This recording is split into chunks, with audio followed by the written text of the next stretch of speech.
Founders, welcome back to the 0 to 5,000 podcast, where we obsess over the convergence of human potential and business results.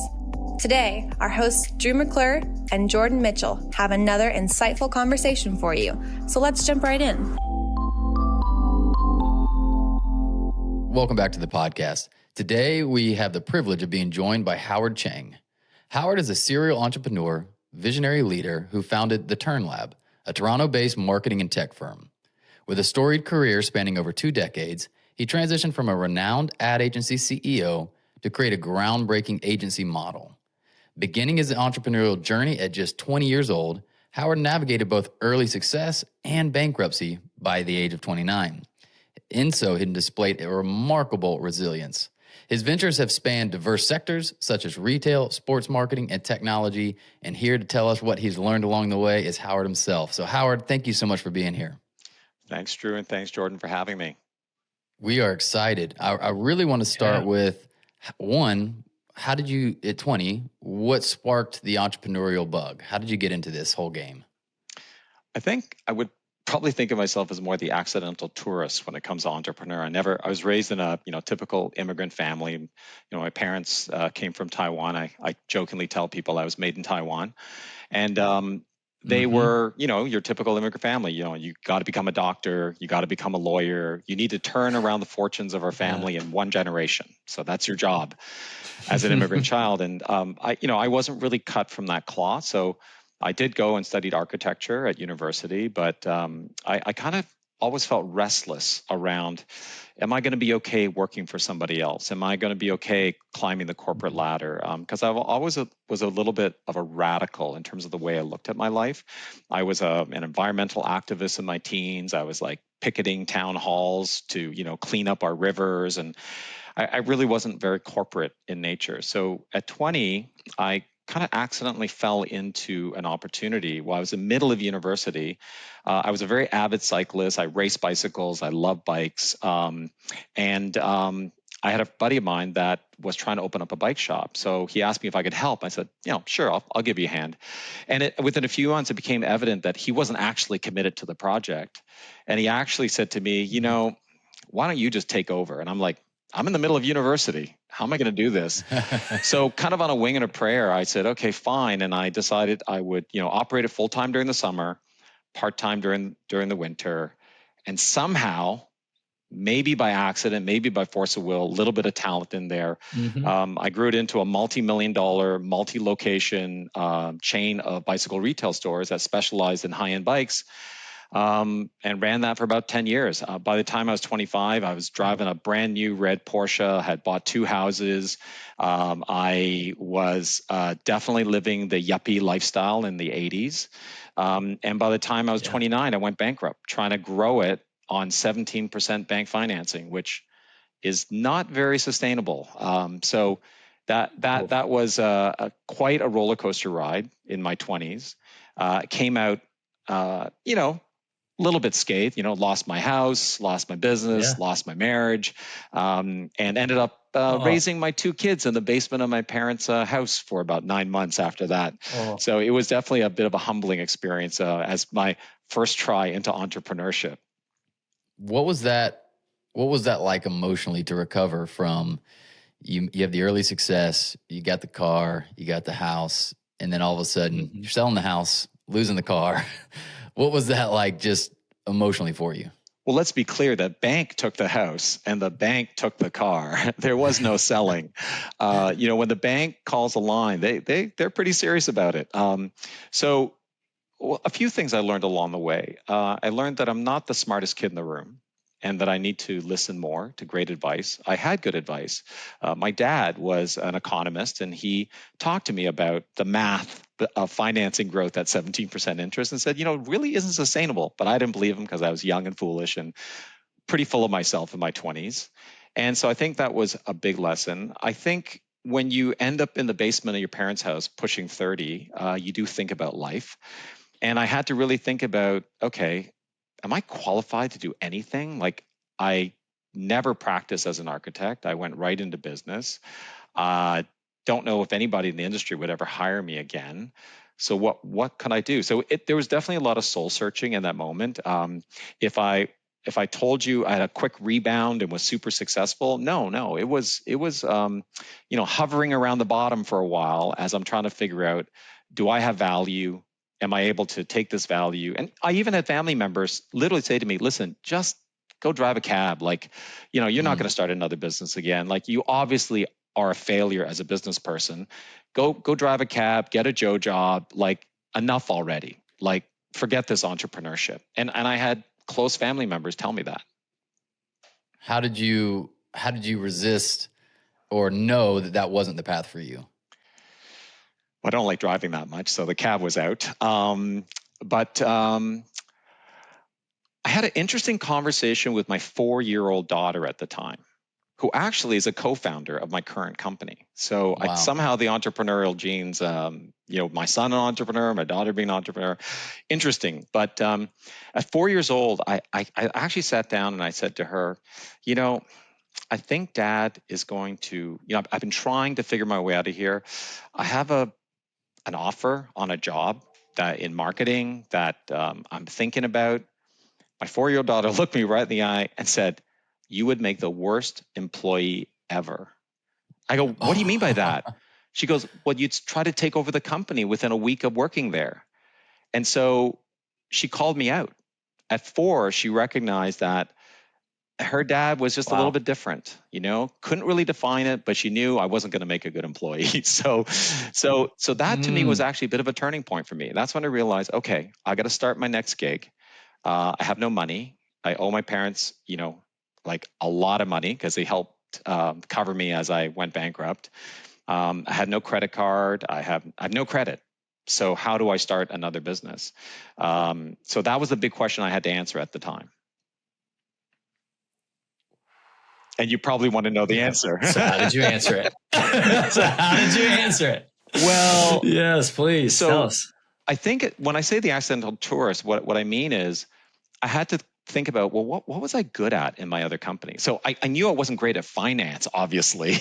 So I was good at marketing. I was good at building a brand. I was great at growing the business. So I wasn't great at running the business per se, but I was great at growing the business. So I said, okay, what could I do? I knew cycling. I knew marketing. I said, well, I'm going to start a professional cycling team. I decided, I know cycling, I know marketing. Professional cycling is essentially a sports marketing category. So I put together a sponsorship package. I'm a ex racer. I coached a number of members of the national cycling team during my time in the bike business. And I decided that I'd reach out to my network of riders, put a team together, and hit up some big companies like Ford, Toshiba, and BMW and other companies and say, listen, I want to put together a cycling team that's going to race all the biggest races in North America, including at the time the Tour de Trump, which was a 9-day race sponsored by the Donald. And it was hilarious because he probably didn't put a penny into it because that's typical of how he works, but he leveraged his brand name. And it was a big race. It was a race that later became the Tour de DuPont that Lance Armstrong actually won many times. And Lance Armstrong competed on the national team, U.S. national team, in the first year he competed there. So it was quite interesting, the intersections around this. So anyways, we launched this pro cycling team. Title sponsor was Toshiba, and we generated a lot of media for our sponsors. And eventually one of them came up to me and said, hey, listen, you seem to know a lot about marketing. Are you interested in doing any like pure marketing projects for us? And I said, sure, like I got to pay the bills. So I just kind of accidentally fell into like writing and directing some TV commercials, never done it before. I got into like writing technology sales copy for a technology company. Like you just started falling into this and you realize that, stubbed my toes quite a few times along the way. I had a few people question my abilities at times, but I just kept at it. And eventually I started building a marketing business. And the first one that I launched, which was called Top Drawer Creative, was really more of a typical creative agency. That was kind of like in the early 90s. And I actually grew that out to about a 50-person shop over 2 decades. worked great brands, Callaway Golf, Honda, great national and global brands. And I did that for about 2 decades until I realized I had to make another change. So coming into that business, it was a slow burn, right? Figuring it out, making lots of mistakes along the way, second guessing myself a lot. And again, having people around me second guess me until I started gaining some momentum. So I think you're always going to be up against naysayers as well as market challenges. The question will be, are you going to be resilient enough to kind of work your way through it? Yeah, that's what I'm curious about. My next question was going to be, there seems to be an unusual amount of confidence and grit and resilience kind of displayed here through all the different points of the journey thus far.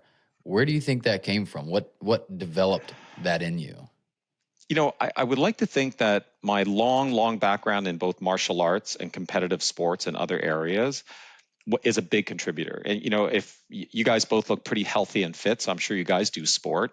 And when you do sport, you realize, you're going to fall down a lot. You're going to lose a lot. In fact, you'll lose way more times than you'll probably win if you're going to be in competitive sport. Cycling is a great example. Some of the best racers in the world, George Hincapie, for instance, will tell you that his winning percentage was probably in the single digits. So you're going to enter all these bike races and you're going to probably lose 90 to 95% of them. But without ever competing, you'll never win once, right? So the resiliency, I think, that sport builds you. So whether you're on a football field and you're being taken out in a tackle and you got to get up and play again, I think these are all moments that teach you resiliency. And so I think I carried that forward and brought that into business in some way. Really good. So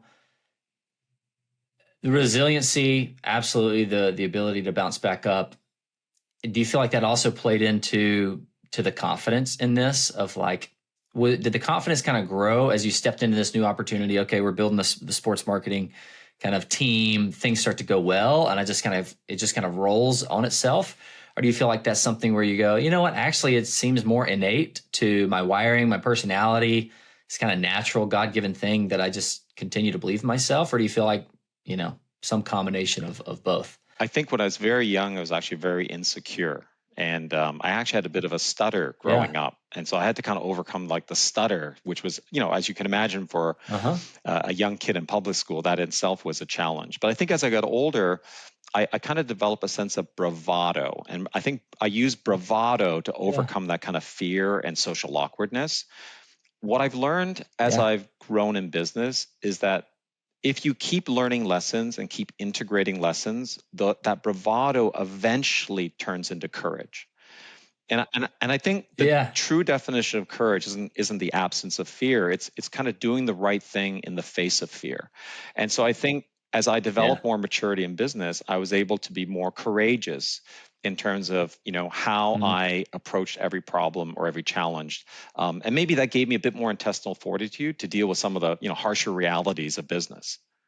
Yeah, no, I think that's killer. I had a mentor who was like, "Hey, sometimes it is okay to fake it till you make it." Right? Like, not when you're trying to show some hide or some lack of integrity that might be coming up, but like, there are times where it's like, you got to step into that. And some of that, like you're saying, like, hey, I get into these marketing projects. I have never done this before. I had never done that before, but I kind of believe, and I'll just, I'll figure out the rest, I think is pretty powerful. Howard, you were just sharing about resiliency. I was thinking about the confidence side that you mentioned earlier.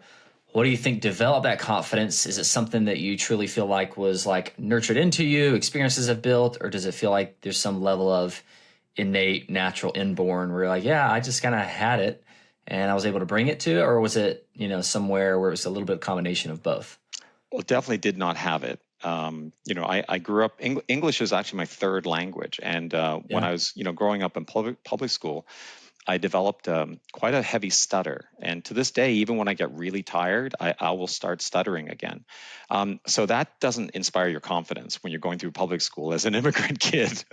And so I think over time, though, doing martial arts and doing sport, I started developing this kind of like maybe false sense of bravado. And it was my way of overcompensating for that lack of security or that lack of confidence in many ways. And this bravado carried me pretty far. It carried me to university, carried me to start my own business. I think over time, though, as you learn real lessons in life and in business, and if you're lucky, that bravado gradually turns into confidence, or what I would call courage. I think courage is different from bravado. Bravado is kind of like running away from your fear. I think courage is more facing your fear and then doing the right thing regardless of your fear. I think seasoned entrepreneurs learn that the hard way through the marketplace, and knowing that, you can survive this. So you're able to face those fears more holistically, as opposed to just reacting and running away, or reacting and attacking. It gives you a better sense of how do I actually build the right strategy to overcome these fears. I saw, or I was reading a book by Dan Sullivan. I don't know if you've read any of his stuff. Who, Not How is one of his kind of big ones. 10X is easier than 2X. But he has what he calls the 4 C's. And his kind of hypothesis of working with people is that 2 of the C's, confidence and capabilities, are usually what we try to start with.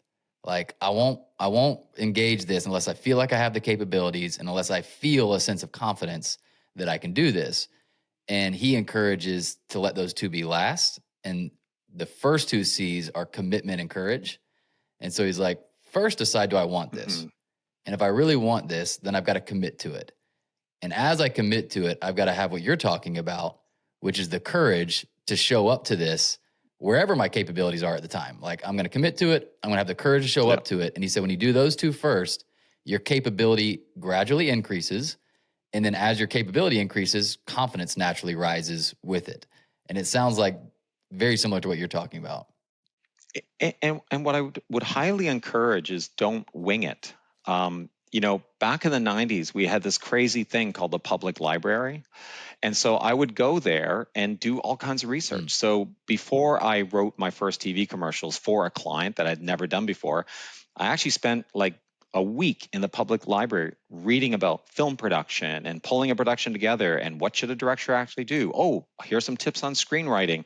How will this help me? And so I did my diligence. I taught myself how to do commercial photography that way. I taught myself how to do the agency. And today, obviously, it's a lot easier because apparently the internet's not going away. So, using Google, and search engines, you can learn a lot about anything you're trying to break into or enter into, and probably find amazing people like you guys, Drew and Jordan, and to give coaching and advice that just wasn't really easily accessible when I started as an entrepreneur. Yeah, it's so good. Just the belief that, hey, if there's a gap in knowledge, if there's a gap in skill, there's no good reason why I can't find the resources to close that gap, right? Exactly.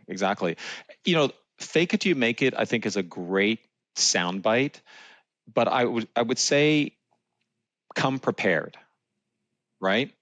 You can fake it a lot better once you learn the lines. Yeah, that's it. Once you know, here, color inside these lines. Yeah, you'll be all right. It is interesting. I was just having a conversation this weekend.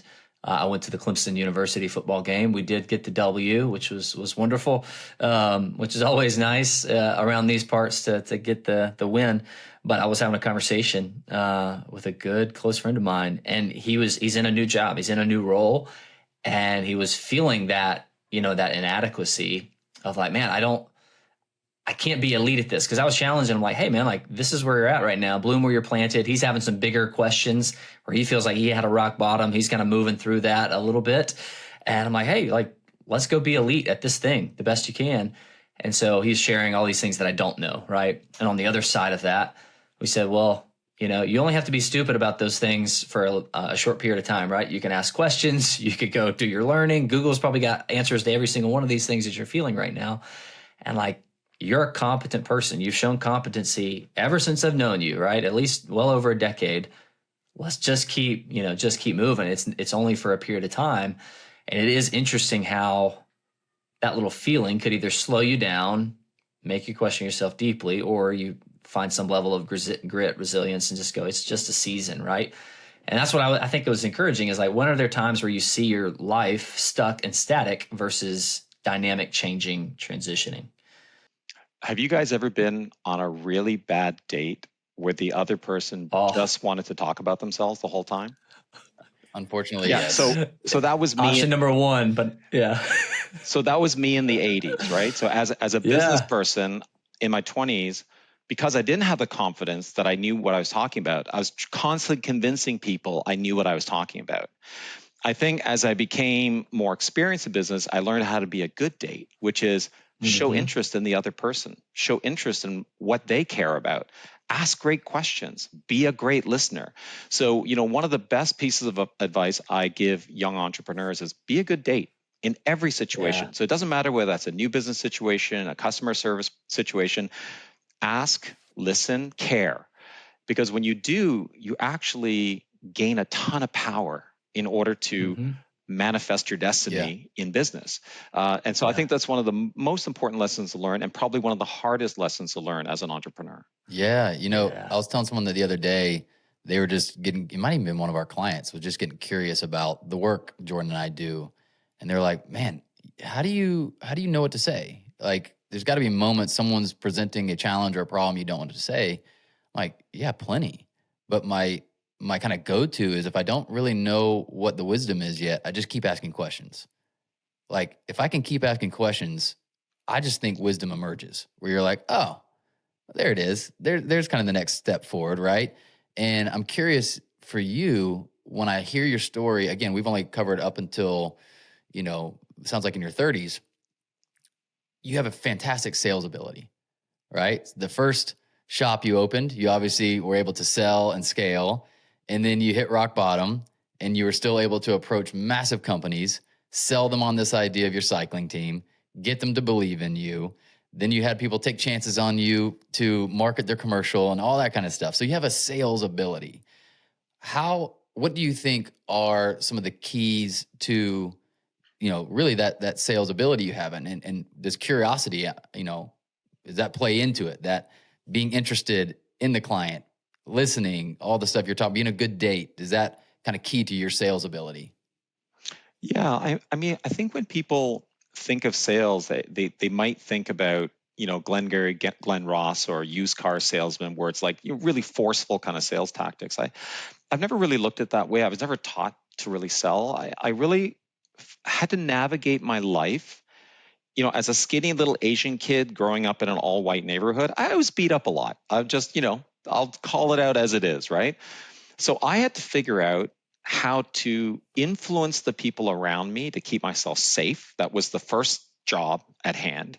And then I began to figure out how to influence people around me so that I could get some of the things I wanted. So whether that was, how do I get on the volleyball team? How do I, whatever. I had to talk the coach into it in a way, right? So I had to figure out. So I learned very quickly that my first job was to actually fall in love with the problem. Understand truly why this whole situation exists. Because you can't really influence people if you don't actually know the problems that they're facing or what they're up against, And so I think that's something I've carried forward. One of my current companies, the Turn Lab, which we founded in 2018, was really built on the premise that, advertising agencies are great at launching campaigns and winning awards. But they weren't necessarily great at solving business problems using advertising and marketing. So after doing 20 years of that and realizing the limitations of that, that's why I started the Turn Lab, because the Turn Lab is really, the idea is let's take the best parts of a consultancy where they do a lot of that, where they really do a lot of analytics and figure out problems, do audience research and insights, put that together with a true marketing company that can do advertising, media, all the stuff that a marketing agency should do, and then also back it up with a lot of technology capabilities, the ability to build digital commerce and apps and other solutions, and kind of put that together. Because I do think what leaders are faced now with is really complex problems, right? I mean, I don't want to do a deep dive into AI, for example, but the whole landscape of business technology and all that interconnection is changing so quickly that even experts in the field are scrambling to keep up and learn. So with all of that in play right now, leaders are trying to solve big problems. So our big, hairy, audacious goal for the Turn Lab is to be the organizations that leaders go to solve their biggest challenges. So you notice the word marketing wasn't in there. Yeah. You notice the word technology was in there because we're relatively agnostic to what the solution is, but we want to be there to help them. We doubled in size during the pandemic because we had leaders come to us and go, none of my partners know what the hell to do here. You guys seem like really good problem solvers. Can you help us? So we ran workshops. We put together projects that helped them tackle discrete and overarching problems for the company. So whether that was culture and morale, whether that was supply chain, we jumped in there and we helped out because we may not be able to deliver on a specific tactic, but we were able to help them build a strategy to get them there. Well, I love the idea.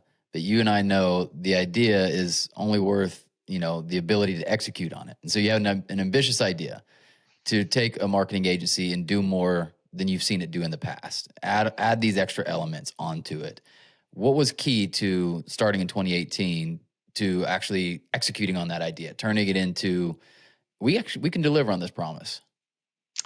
Yeah, boy, that's a big question. I think it started with when I began socializing the idea to some of the CEOs that I knew in my network, many of them who are cyclists, by the way, they all said to me, we don't really invite advertising agencies into the C-suite. They don't hold any value for us there. You know who's in the C-suite with us? It's Deloitte, PwC, Accenture. It's the consultancies that are in the C-suite. And so I realized that, for us to have more influence on the big decisions by the leaders in companies, we had to be more of a consultancy. But, I had never run a consultancy before, Drew. Like, I had to figure this out. So, we did our research, did some diligence. I started bringing people on board to go, hey, this is what I'm trying to create. Connect me with the right people. So, we went from like a 55, 56 person integrated ad agency. I shut that sucker down and I opened up a 10, 12 person little shop with a curated group of people. And again, kind of on a wing and a prayer, we had to figure it out. And so we started very small. Like our revenue in our first year, I don't think hit seven figures. So it was a smallish business. I think we just topped 6 million in revenue last year. So we went from kind of very, very small potatoes, and we're now, I would say, call ourselves a mid-sized shop. We're about 46, 47 people now. And along the way, we stubbed our toes a lot. We learned a lot, but we kept asking questions. We kept being a good date. We kept showing up and we kept being curious. And I think that's continued to help us grow. And so I think along the way, you have to realize that it's not a straight line. It's got a pretty jagged line to grow. Yeah. Yeah. What do you do? What do you do when you hit the jagged part of it, when it's not the smooth up and to the right, or the hockey stick growth that you all hope for all the time? When the realities of the ups and downs hit, what's kind of your go-to? You mean aside from curling up in a fetal position and sucking my thumb? Yeah. Okay, so just cry a little bit. Yeah. So when the crying stops, which hopefully doesn't last too long, you regroup and you fall in love with the problem. Again, like I had one of the startups that we incubated with the Turn Lab is called Just Boardrooms. It's like the Airbnb of professional meeting spaces. So check it out, justboardrooms.com. And we've been growing. Like, it's been awesome. We launched it in March of this year. We're compounded growth of 40% month over month, blah blah blah.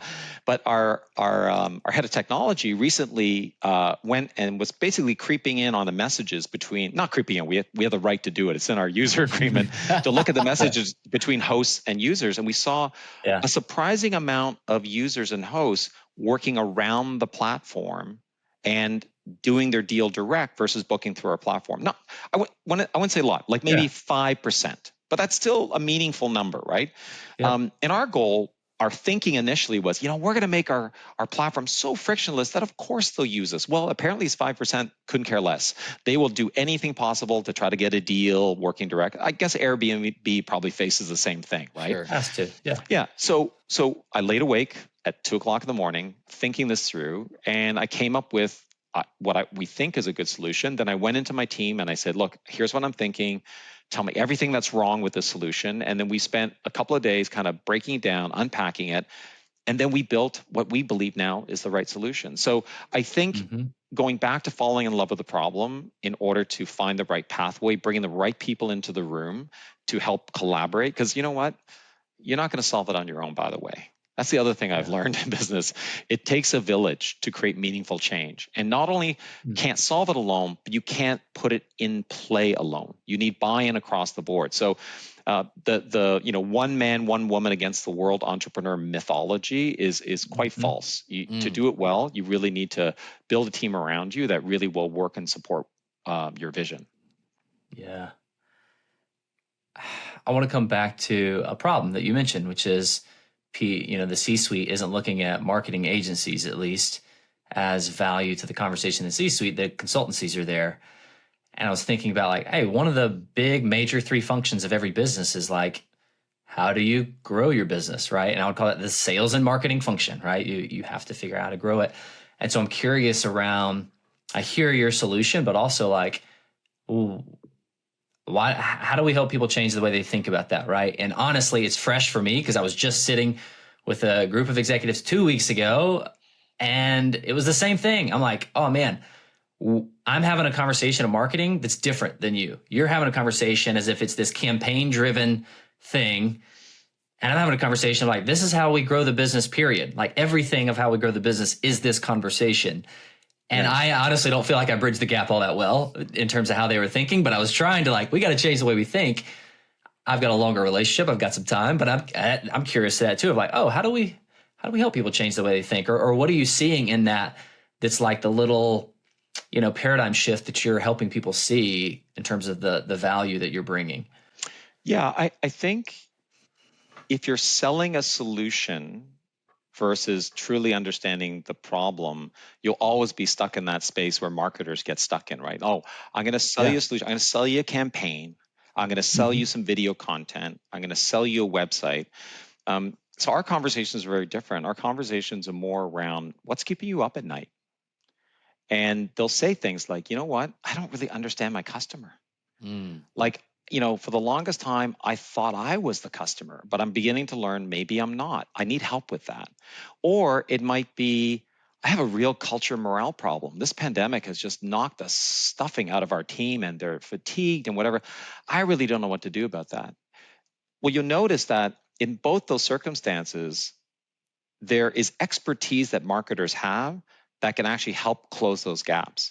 Marketers do innately understand that audience intelligence is important.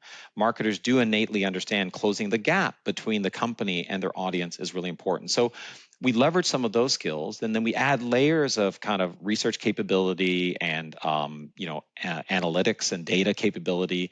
We host our own 10,000 member consumer panel. Like we really invested to make sure that we're using evidence to drive strategies. And so I think by doing that, you're changing the conversation, and you're moving away from a solution seller to a problem solver. I really like that. That is huge.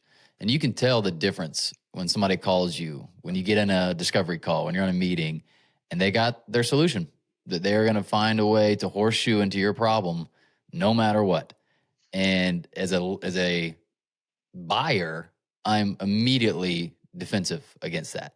There's a resistance to me where I'm like, you're not listening. How do you really know the solution is the right solution, right? But if you're a problem solver, well, then that means you understand me. That means you care about what my issue or my goal is, and you are now somebody that's invested in helping solve that problem. I love that reframe right there. I had a really interesting conversation with a global agency network, and they were actually interested in buying our company. I think they approached us last year. And I said, we love what you're doing. We love this idea, part consultancy, part agency, part tech company. We're trying to do that too at a global level. So I started asking them questions like, okay, so why isn't it succeeding? I learned that they actually had a market research company on a separate P&L. They had a technology company on a separate P&L. None of them would work together because they didn't want to share their P&Ls. They didn't want to share revenue. So they were actually competing against each other versus collaborating with each other. So, back to the idea of, how does this actually work?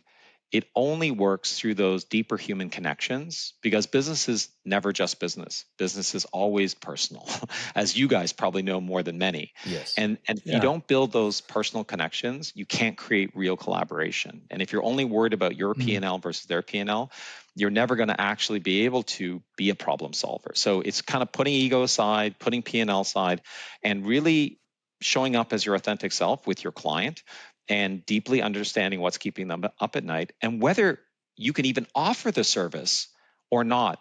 You help them with the right solution, because even if you don't make a dollar that day, you've built a connection now that carries you many, many years forward. That's going to help your business in the long run. Absolutely. I mean, some of the best client relationships we have, we initially didn't point towards us at all. We heard their problem and said, but we know someone. And again, no cut of the deal, nothing. Just like, want to help you solve that problem. Have you met so-and-so? Let me make this connection, and just building goodwill, building an actual, exchange of value, I think is critical. And it's funny too, you mentioned the competition versus collaboration. That is literally one of the tools that we use in helping leadership teams, is helping them find where they're unknowingly in competition with each other, and how that is a huge waste of energy. That same energy, if we could find a collaborative element, would now be this exponential growth of our energies combined, right? And so I want to change the subject just a little bit for the listener, take a different angle. What were some of the key habits for you early on that might be different now at a mid-size company, right? So when it's bootleg, when it's you and 12 people, and everything is new, everything is fresh, what was kind of key for you doing your role well versus what might be different now that you're more established and the needs of the business are different? Yeah, I think companies absolutely evolve over time, and the risks also change, right? I now have 46, 47 people I'm responsible for them making their mortgage payments every month. So it's a little bit different than when you're 10 or 12 and kind of starting out and trying to figure this out. I think in the early days, you can make big changes faster with less risk. So I think you can definitely be more agile. You can change policy, you can change product, you can change people a lot faster when you're smaller. As you get bigger, you're developing kind of an invested IP in your people. So you want to keep your people. You don't want to change people very often. So you've invested a lot more in terms of building, culture and morale and stickiness for your company. We are a certified B Corp, so we operate on a triple bottom line of people, planet, prosperity, like a Patagonia, Ben and Jerry's, very similar. We run 100% carbon neutral. We're 50% female leadership, 50% female employees, and we're 50% BIPOC. So we're very diverse as a company. And we do that because our objective is to attract the best talent, period. Not the best talent that looks like us or the best talent that we know, but the best talent, period. Because in our business, talent means a lot. So yes, we have technology, yes, we have platforms, but the people capital is still very valuable. So less turnover now.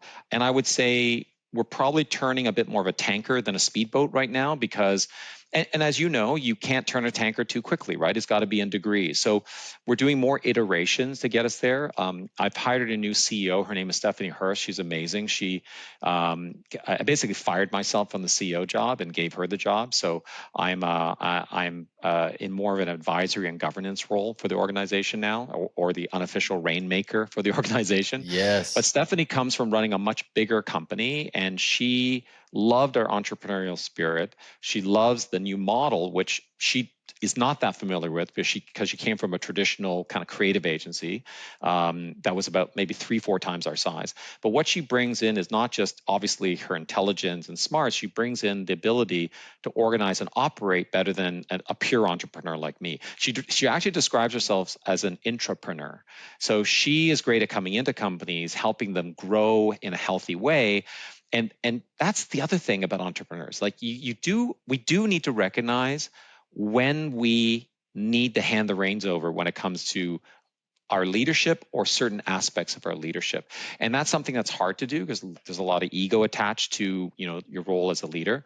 But I know that this change is going to pay big dividends for the company because now I can focus on the things I'm really good at. And I've hired someone who's really good at the things I'm not so great at. So hopefully it becomes a great compliment. How did you know? What were the signs to you that this might be the time in the company's kind of growth that you might be best served to hand those reins over? I've probably known for a while, and I would say my ego probably, and not even ego, I'd probably say habit, right? Like I've always been the CEO of all my companies, like, that type of thing. And so giving up that chair was interesting. And I don't know whether I would have done it if I didn't find the right person. So we actually met and interviewed 5 people, all very qualified. And Stephanie probably went through about 5 interviews with us. So the poor woman had to kind of put up with us for a while. And if I hadn't met the right person, I don't know whether I would have made the change, actually, to be completely honest. I'm glad I met the right person. I think we made the right decision. I'm pretty confident we have. So I think sometimes you kind of take the opportunities that are given you too, right? So a CEO can't just say, you know what, I think there's someone else better for my job. You got to find that person first because you might actually be the best person for that job until you do your diligence. Man. I almost want to go backwards on that and just on that subject matter, right? Back to a problem that a CEO needs to solve, like the progression. Did you make a progression as you've gone from the 10 people to now at the 40 plus people? Did you make delegation decisions along the way? And kind of how did that flow? If at the highest level you could stay, how did you make the decisions of like, this is what I delegated at this point, because this helped us get to, break through the ceiling. And then we were able to get up to here. And delegation was a key part in some of those. I'm curious, where have you seen delegation play a part that essentially is at this one with Stephanie? How about tell us a little bit about that journey thus far in the last kind of 5 years? You guys probably know who's the originator of this quote, but I read somewhere in a management book that if you can find someone that can do an aspect of your job to at least 70% of your capacity, give them that job, right? So you don't need to find someone that can do it exactly the way you do it, exactly how you do it, but find someone that can do it to a high degree of competence, give them that job, coach them, mentor them, help them. And I've been doing that throughout the last number of years. So, I know I'm at the point in my career where I'm not doing this forever. I understand that. I have to build that next generation of leaders. So I've been spending more time investing in doing that. And it's not natural, by the way, to be a mentor and a coach. It's something that, you develop over time. And I would say in my case, I spent a lot of time trying to attract the right people, recruit the right people so that the investment is worth my while, essentially. And so, hits and misses, like not everyone works and sometimes changes have to be made. But I would say for the most part that journey has been pretty successful. And the only reason why I'm able to now focus more attention on Just Boardrooms and do some of my philanthropy work and other work that I do is by finding and developing those people and trusting that they can do their job as well or potentially even better than me. How do you attract the talent you're looking for? And then what are some of the filters maybe that you have in mind that you're looking through? Like, matching your core values or a certain competency they have. Like, how do you attract great talent? And then once you're looking and interviewing, what helps you make the decision as best you can, like, right? It's always somewhat of a guess, but as best you can that I think this person would be a really great fit for our team. Yeah, so I think it was in Harvard Business Review. I read that I think they did a study last year or the year before that said 87% of millennials and Gen Z want to know the values of the company for the job they're applying for. So there's this growing movement towards people seeking purpose and purpose that infiltrates their work lives as well. And, we're facing so much global disruption right now. There's climate crisis, there's the economic crisis, there's war, there's all kinds of things going on. So I think people are looking for more than just a paycheck these days. They're looking like, hey, can I find a place where I actually feel good and more importantly, alignment with in terms of my work. So I think as a leader, I think there has to be a lot of thought in, what is your purpose and how do you articulate that purpose? And the purpose doesn't have to be all, touchy-feely. It's all about the environment. If you look at Nike, Their purpose is basically performance, and that's an amazing purpose. And if they can find people that align behind performance, they've built an incredible culture, which they have. In our case, our purpose is to be a great corporate citizen, right? We want to run low carbon. We want to run with equity. We believe that we can do good as we do well. We believe that business can be force for good. That attracts a lot of people. Right? So our recruitment potential becomes really interesting because we tend to attract talent that way, and we tend to attract aligned talent that way. So even if you've got a bunch of non-high performing people, but they're all rowing in the same boat in the same direction at the same time, that's an incredible company, right? There's this old saying, don't let perfection be the enemy of good. Good together is pretty great, actually. So that's the one thing that I think we focus on is building great culture, building great internal feedback mechanisms for a team, and that way, and also building ability to mentor and coach them and help them grow as well. That's awesome. That's really good. We'll kind of wrap up here. I know we're coming to the end of our time together. What's the current excitement that you have for the growth of this business? And then what's the current challenge that you feel like has to be solved for this business to get to where you want it to? Well, it's interesting. I was at an investor conference last week, and I was telling a venture capitalist what we're doing at the Turn Lab. And I said, we're funding this startup called Just Boardrooms. We brought in some angel investors. I put in some of my own money. We're paying for the payroll. We're and it's doing this, doing that. And he looked me right in the eye and went, "So you're a private equity company?" I go, "What? What are you talking about?" He goes, "You're a private equity company. That's what private equity companies do, except you're doing something that most don't do. You actually know how to grow a company. You actually know how to brand, market, build, and accelerate growth. That's your core business. Your core business is accelerating companies' growth through marketing, technology, whatever."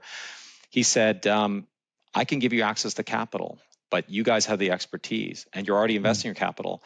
I think the next step of your journey is really, really accelerating your position as a private equity company, a VC accelerator. You got to rethink how you even look at your company. You're not just a marketing tech firm, And so that was incredible to have that conversation. So I'm in the process of doing my diligence now around, hey, what does that look like? How do we build this so that it's really powerful and works? And obviously we have a proof product, Just Boardrooms, that we're really able to kind of see, hey, where can we take this? So that's really exciting for me. That definitely keeps me revved up. And I think we all need a little bit of that fuel, to get up in the morning and go, yep, I'm willing to do 110% again today, because every entrepreneur is faced with that every day. That's so good. One, I want to honor you. Thank you for being on the podcast. I got 3 amazing things that you shared. You shared plenty. That was really good just then. But 3 things that I had already written down that I think are good just to remind the audience. 1, the power of being prepared, right? Fake it till you make it. Bring the bravado. Like, there is that, but there's no excuse for not being prepared. I thought that was fantastic. 2, be a good date.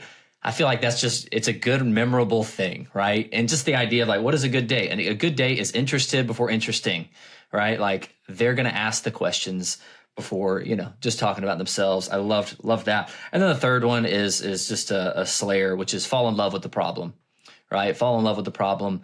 Something that I think is very memorable, and also something that really ties into something is kind of like a 3B to this one. You just talked about using evidence to drive strategy, but you don't really do that until you really fall in love with the problem, right? Because then you go and you really research it, you figure all those things out. But I thought all 3 of those I think are fantastic, very valuable to me, to our audience, and I thought it was just a great recap of some amazing value you brought today. Well, thank you to both of you. It was a fun chat for sure. Awesome. Howard, again, thank you from both of us. Thank you from the audience for being here, sharing your wisdom with us. Unbelievable interview, and excited to see not just where Turntable goes, but where you go. This will be fun to continue to watch your career blossom. Thank you, buddy, for being here. Founders, thanks for listening. We hope you enjoyed it. Make sure you subscribe to the podcast and hop into our monthly founder email so we can ensure you stay on the edge of peak performance and massive business results.